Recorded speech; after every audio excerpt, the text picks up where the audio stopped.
नमस्कार साथियों। सबसे पहले तो आप सबको गणतंत्र दिवस की बधाई एवं शुभकामनाएं। दरअसल आजकल लोग स्वतंत्रता दिवस को गणतंत्र दिवस की बजाय ज्यादा महत्व देते हैं, लेकिन अगर देखा जाए तो गणतंत्र दिवस स्वतंत्रता दिवस के कंपैरिजन में ज्यादा महत्वपूर्ण है। अब वो कैसे, इसी के बारे में आज हम बात करेंगे। तो सबसे पहले एक मजबूत गणतंत्र जो है एक मजबूत डेमोक्रेट कंट्री को जन्म देता है।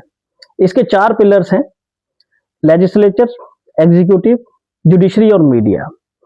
इन चारों को किस प्रकार से सरकार द्वारा कमजोर किया जाता है, चाहे वो पीछे वाली सरकारें रही हो, चाहे करंट की सरकारें रही हो, चाहे इमरजेंसी से लेके आजकल जो इंसिडेंट हो रहे हैं वो सब, उन्हीं के बारे में हम बात करेंगे। तो सबसे पहले हमारे चुने हुए नेता, एमपी, एमएलए या कोई पंचायत लेवल पे हम जो प्रधान वगैरह चुनते हैं, ये सब के सब एक ही एजेंडे को लेकर वोट पा लेते हैं और उसके बाद ये जीतने के बाद इनकी लोगों के प्रति कोई जवाबदेही नहीं रह जाती।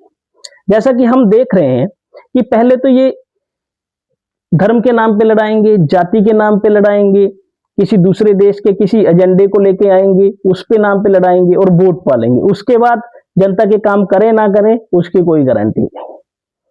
और फिर एग्जीक्यूटिव क्लास है जो कि पूर्णतः इनके दबाव के अंदर काम करती है। एक मंत्री ने बिहार में कहा कि मैंने अपने कैंडिडेट को एक आईएएस को फोन करके जितवा दिया।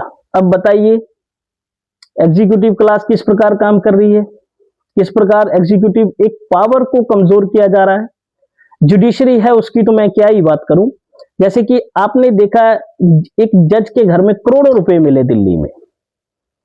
अब सोचिए उन करोड़ों रुपए को कमाने के लिए उसने कितने बेगुनाहों को सजा दी होगी, तब जाके उसने वो चीजों को इकट्ठा किया होगा। और मीडिया में तो ऐसे ऐसे इंसिडेंट और इलॉजिकल खबरें छाप रहे हैं जिनका कोई रेलिवेंस नहीं है आम जनता के साथ। खाली एक मोटा टाइटल बना दिया कि ऐसे हो गया, ऐसे हो गया, टीवी पे दिन रात चल रहा है, वो उसका कोई आम पब्लिक के साथ उसका कोई लेना देना नहीं है। संतों से संतों को लड़ाया जा रहा है, किसी दूसरे धर्म के बंदे को बिठा के उसको पक्ष और किसी दूसरे धर्म के बंदे को बिठा के उसको विपक्ष बोला जा रहा है। फिर वो दोनों आपस में लड़ते हैं, एंकर उनको और लड़ा रहा है और पब्लिक उसको सुन रही है। तो किस प्रकार से इन चारों गणतंत्र की पावरों को कमजोर किया जा रहा है। और ये गणतंत्र को कमजोर करके आप किसी देश की स्वतंत्रता को प्रोटेक्ट नहीं कर सकते।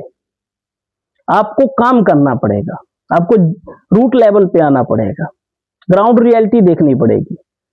नहीं तो थिएटर में बैठ के जय हिंद बोल के या झंडा उठा के आप गणतंत्र को मजबूत नहीं कर सकते।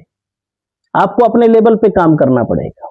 स्वतंत्रता तो आपको किसी दूसरे द्वारा दी जाती है, आपको उससे ली जाती है, लेकिन उस स्वतंत्रता को जो प्रोटेक्ट करता है वो गणतंत्र। तो आप इसको समझिए और गणतंत्र दिवस को मजबूत करने के लिए काम करिए। लोग सड़कों पे कूड़ा फेंक रहे हैं, लोग कहीं भी गाड़ी पार्क करके चले जाते हैं, लोग गड्ढों से परेशान है रोड पे। दुनिया भर का रोड टैक्स पे कर रही है। इतने टोल्स हो गए हैं कि हर 50-60 किलोमीटर के बाद आपको टोल आ रहा है। आदमी वहां भी जब तक गाड़ी चला रहा है तब तक टोल टैक्स दे रहा है, जब गाड़ी खरीद रहा है तब भी रोड टैक्स दे रहा है। फिर भी हम गणतंत्र को मजबूत नहीं कर पा रहे हैं।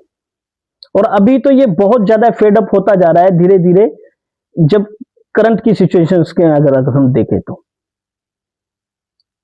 कोई भी गणतंत्र को मजबूत करने के लिए कदम सरकारों द्वारा नहीं उठाए जा रहे। वो बस इसको एडवर्टाइज करने की दौर में है।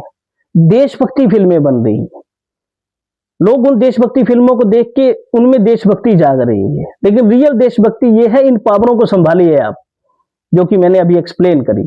इन पावरों को संभालेंगे तब जाके आप किसी गणतंत्र को मजबूत कर पाएंगे। अदरवाइज उठाते रहिए झंडे, जाते रहिए रैलियों में, कोई फायदा उससे होने वाला नहीं है। उनसे आपका कोई गणतंत्र मजबूत नहीं हो जाता। गणतंत्र आपका तब मजबूत होता है जब आप मिलजुल के एक सद्भाव के साथ रहते हैं और प्रगति की दिशा में बढ़ते हैं। और नए मुद्दे और जानकारियों के साथ please like share and subscribe करें मेरा चैनल वॉइस एंड व्यूज। धन्यवाद।